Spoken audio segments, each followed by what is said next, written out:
Guys, leaders are learners and leaders are readers. In this episode of the podcast, Dallas and I are going to hang out and we're going to go full nerd out talking about how we strategize our reading and what are we reading right now.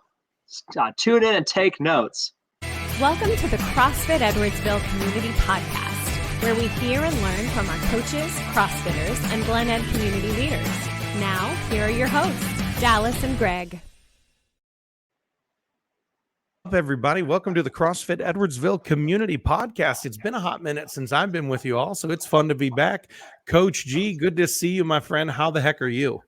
I'm feeling great today, and I'm very excited that we get to welcome you back. So we get to hang out a little bit here on the podcast today and get to learn about each other, and hopefully this conversation helps to inspire all the leaders and the learners of our community, because one of the cool things about the CFE community is that pretty much to a person, we're all very growth oriented and we're all pretty committed to constantly leveling up our lives. And reading is a part of that.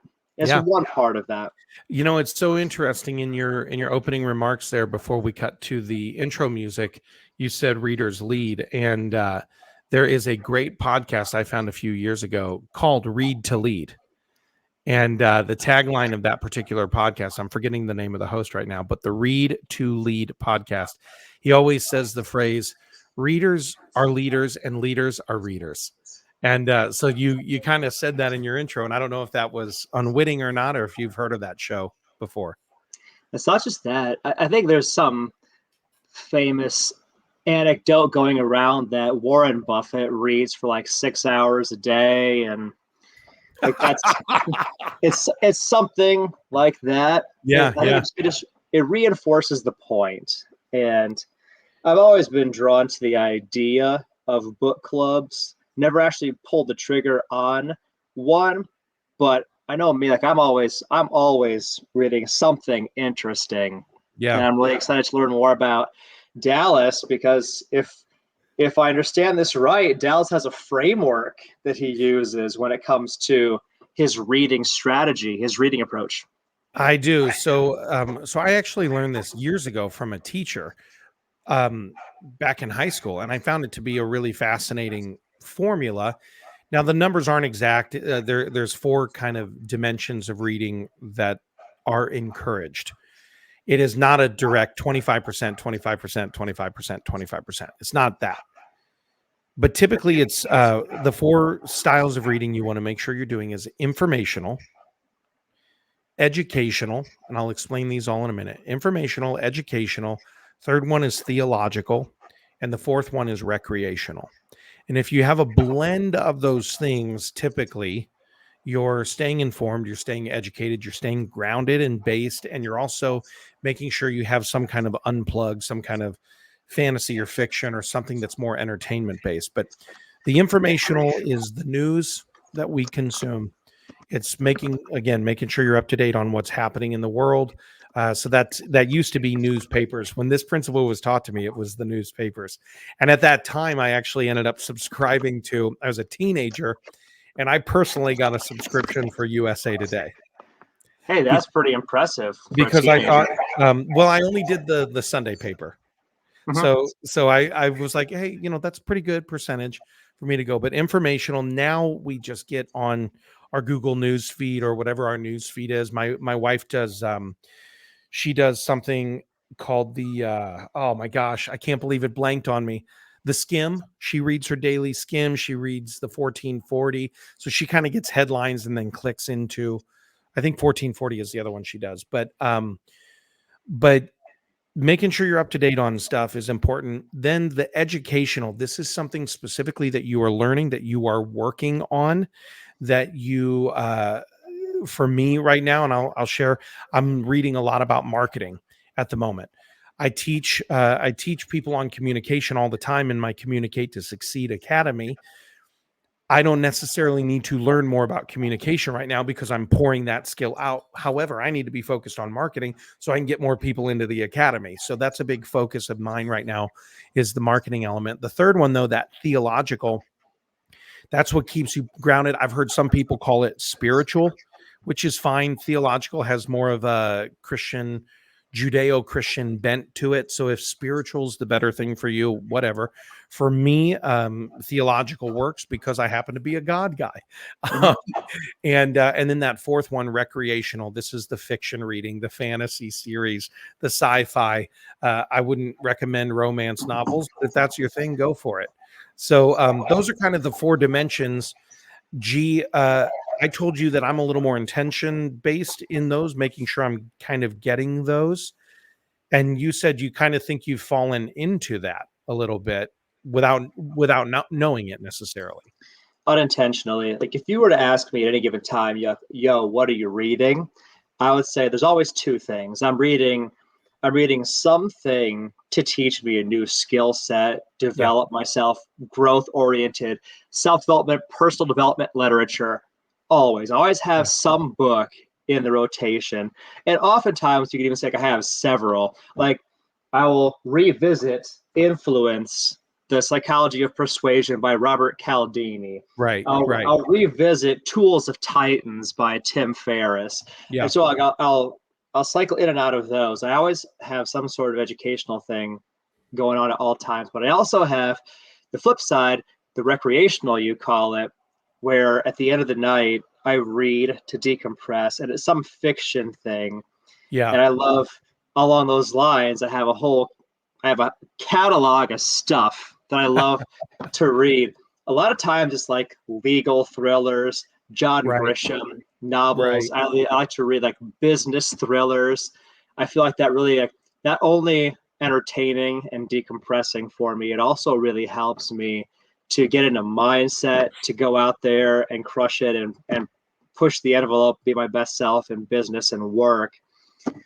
Or it'll be something like completely ridiculous. Like right now, I'm reading a book called The Rising, which is about zombies. The zombie rising has Nice. happened, and now a father has been separated from his son, and he has to fight his way across the zombie Sure. infested lands in order to get to his son to rescue his son. And as a father of a young son myself, like the whole like idea of losing my son and fighting through that is both Yeah, like it strikes right to the heart, and it's also like besides resonating with it, it's also like super like inspirational to me. This yeah. guy is like he will do anything to save his son. I'm going full nerd out on that right now. So I actually I've always enjoyed the Dan Brown books, the Yeah, me Da Vinci too. Code and Angels and Demons. So I'm currently reading The Lost Symbol. I haven't Um, read that one. That's one of the newer ones, right? No, no, no. It's So older, and I hadn't read it.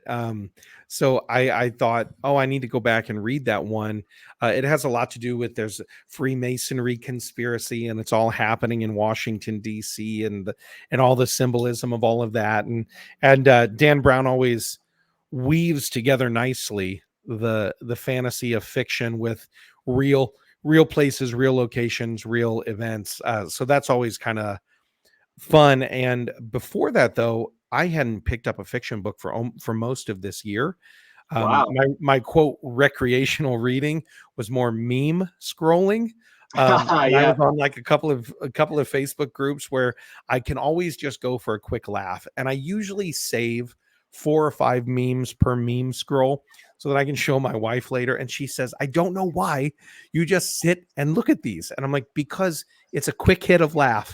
That's it. yeah, It's quick comedy." Um, and usually my recreational time is actually listening to comedy podcasts. So I'll sure. listen to a comedy podcast rather than necessarily reading. But when I got into this Dan Brown book and I read, I had a day where I had taken a couple of my kids to Six Flags, and they had friends with them, and so they didn't need dad to write on everything with them. So I just was like, I'm going to bring my book because I haven't sat and read a fiction book for a while, and I ended up reading like 120 pages, and I thought, Wow. this is grand. I forgot how much I enjoyed the actual page turning goodness of a Dan Brown The fiction book. process So itself. Do yeah, you do you do you find like you struggle or there is maybe a little aspect of guilt like when I'm reading it feels self-indulgent to me. I don't know if that's just me, but like at the end of the day when I read, I find reading for me is such a powerful experience. It actually takes relatively little for it to scratch the itch, so to speak. And Yeah. with like the Rising, so in October, I go all in on Halloween, and The Yeah. Rising is supposed to be my Halloween reading. I'm like a third of the way through the book, and we're in early November right now because I open the book, I read like 2-3 pages. I want to keep going, but I'm like, this feels so indulgent already. I really should wrap this up and talk to Sure. Caroline, say goodnight to Zod, pray over Caroline or whatever. So I end up like with this internal ambivalence.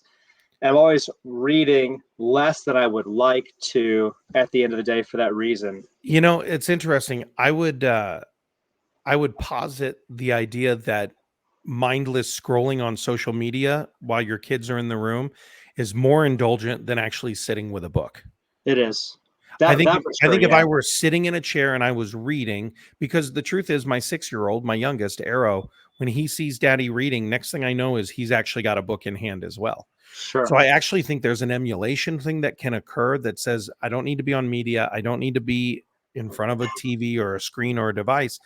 Dad's doing something for himself, but it's not mindless. And I'm not on my quote phone because I work from home most days. And so Right. they see me on a laptop or a phone most of the time. And they're like, oh, well, dad must be working. So it sends a very different visual if dad's got his feet up and has a book in his hand. Sure. So I don't know if it's as indulgent as not paying attention to my kids because I'm on Facebook. That's fair. And I had always, No you had just, soapbox there, everybody. it's all Do good. you? No soapbox there. I'm just saying for me, I find it seems more intentional.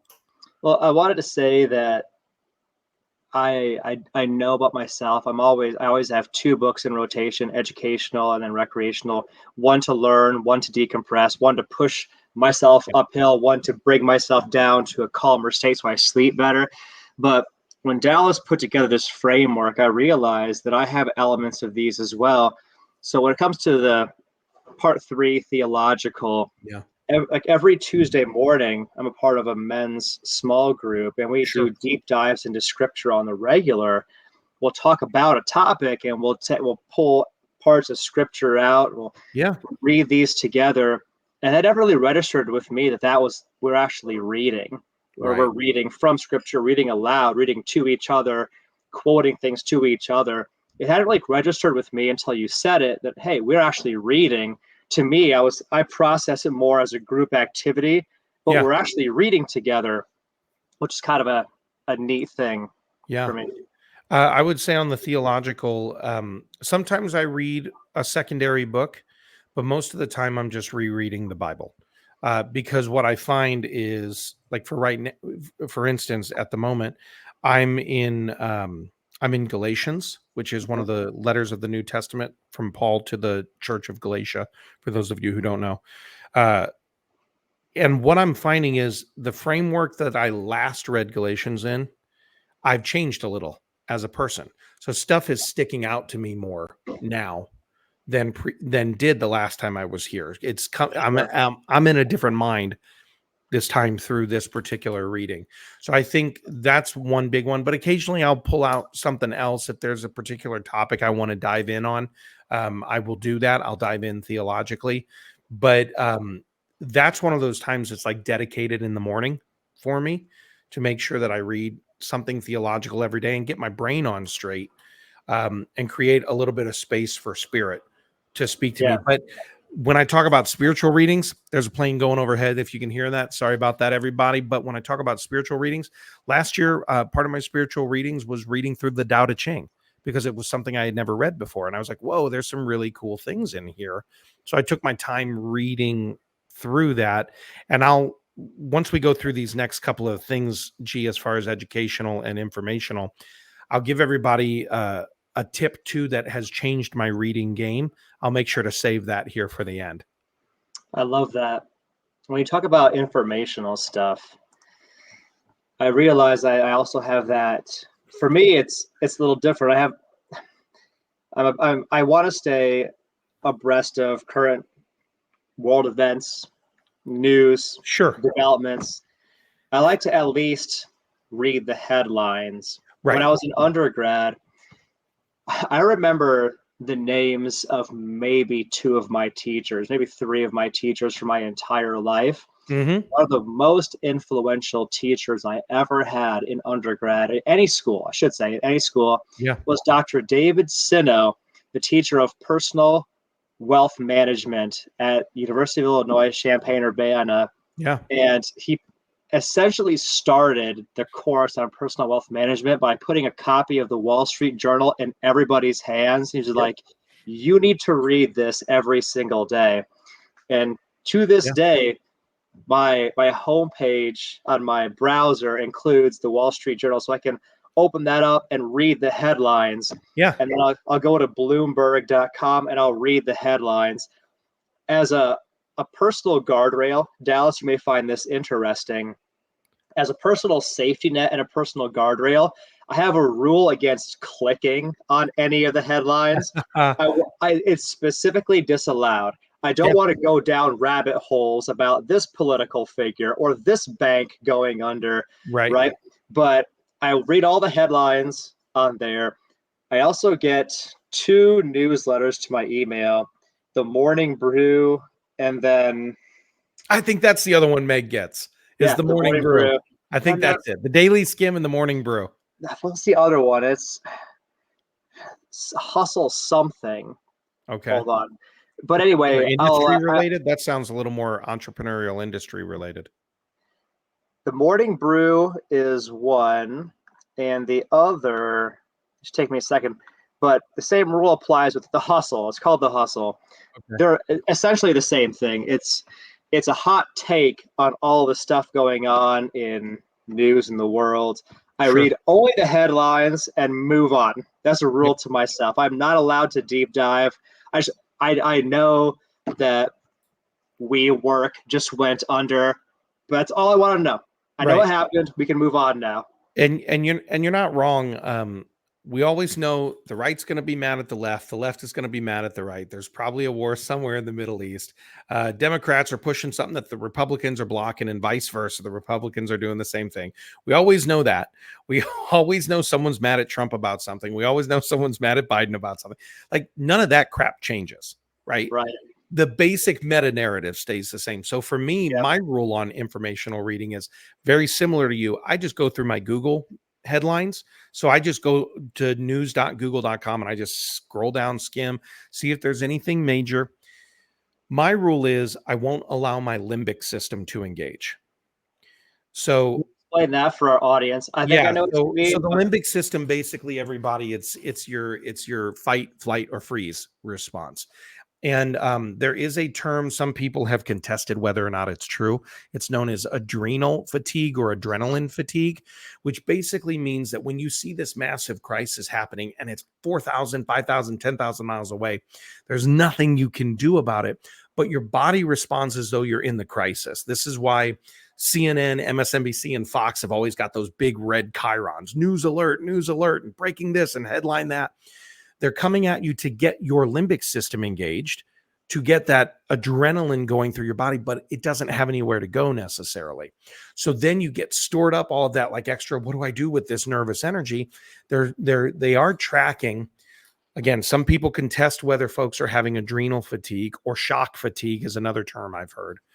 But what they're tracking is your stress hormones go up and you don't have any place to put them. So some of the determiners of people's stress levels and depression levels they are finding has to do with how often they are on media and consuming news information. So for me, there's a headline thing, and I usually don't click on it because I'm like, that's going to get me bothered.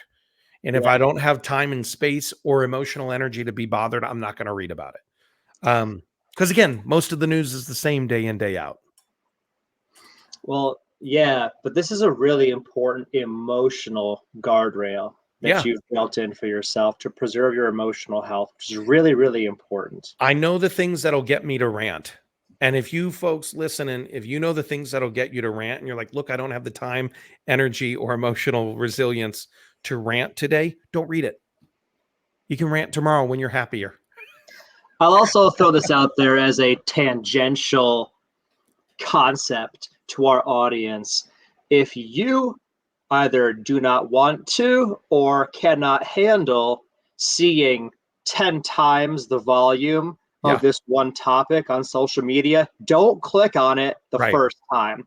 You click on it once, your news feed is going to give you 10 more of it. It's opening the floodgates. Right. The algorithm works against your emotions, for sure. If you know you, don't go down those paths. Yeah.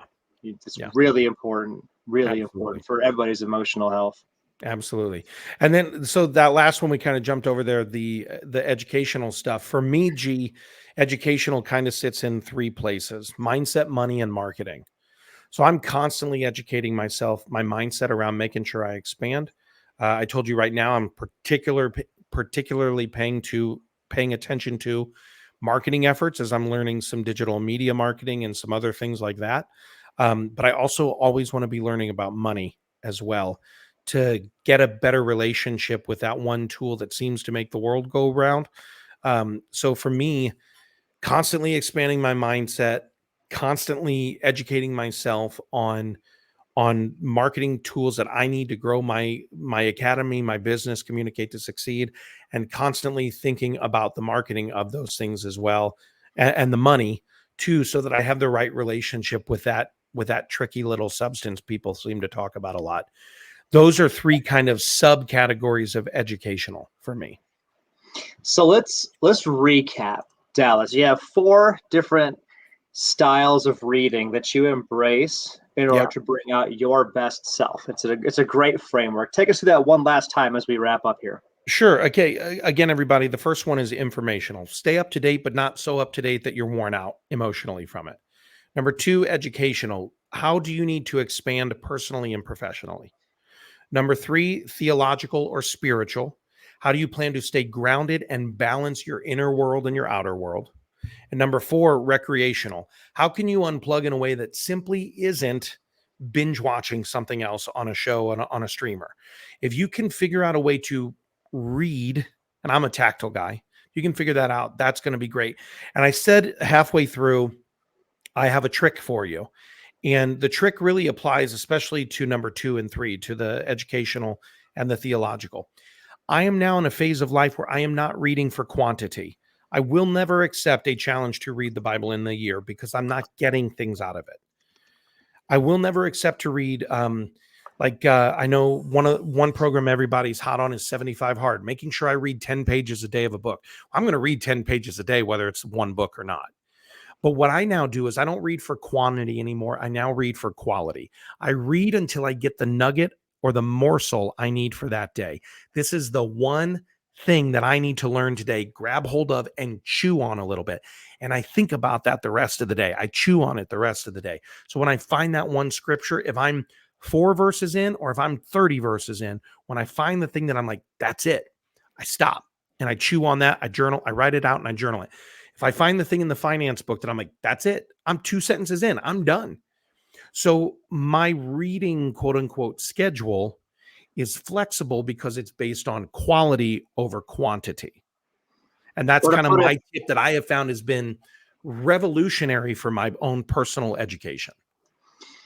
Well, related to that, we could also maybe rephrase it that you're reading until you get the piece that is valuable or actionable for you. Yep. So maybe you're reading this finance text. Okay, it says do this.